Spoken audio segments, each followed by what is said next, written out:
Skeptics often ask, if gravity doesn't exist, and objects simply fall down because they are denser than the medium surrounding them, why do objects of varying masses all fall at the same rate?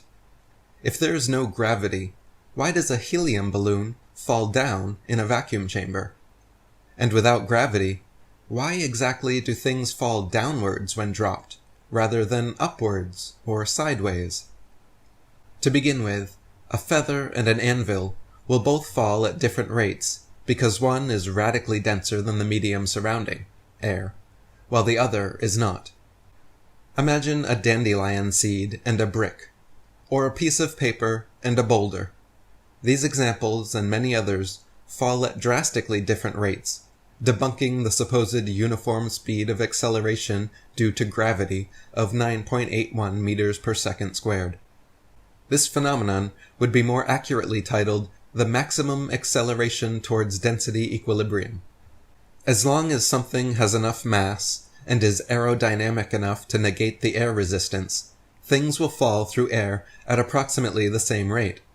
But if we change the medium, from air to water for example, objects will no longer fall at the same rate, again debunking this supposed gravitational constant. In a vacuum chamber, the medium of air is removed completely, so all objects, including a feather and a bowling ball, will fall at this same maximum rate. By removing the medium from the equation altogether, all objects, including a helium balloon, will fall to the ground simultaneously. Without any medium to move through, the fall rate of all objects is indeed equal, but this has nothing to do with some mythical attractive pulling force, and everything to do with the fact that the density of the surrounding medium has been reduced to zero. Therefore, in reality, since a feather, bowling ball, or anything else inside a vacuum chamber is infinitely denser than empty space, which has a density of zero, it all falls at the same rate of 9.81 meters per second squared, which is actually the constant fall rate of matter in empty space, or maximum acceleration towards density equilibrium, but not a uniform speed of acceleration due to gravity.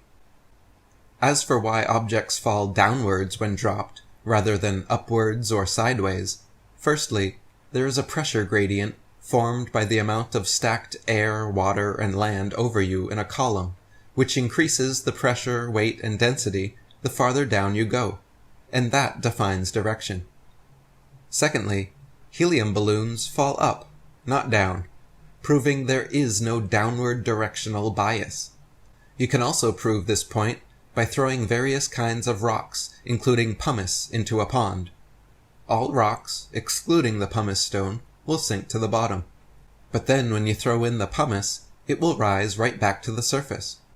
This is because pumice has a density less than water, just like helium balloons have a density less than air. Their relative density, being lower than the medium surrounding, causes them to rise, just as things with a relative density higher than the medium surrounding causes them to fall. This is all perfectly explained by the natural physics of density and buoyancy, which was well known and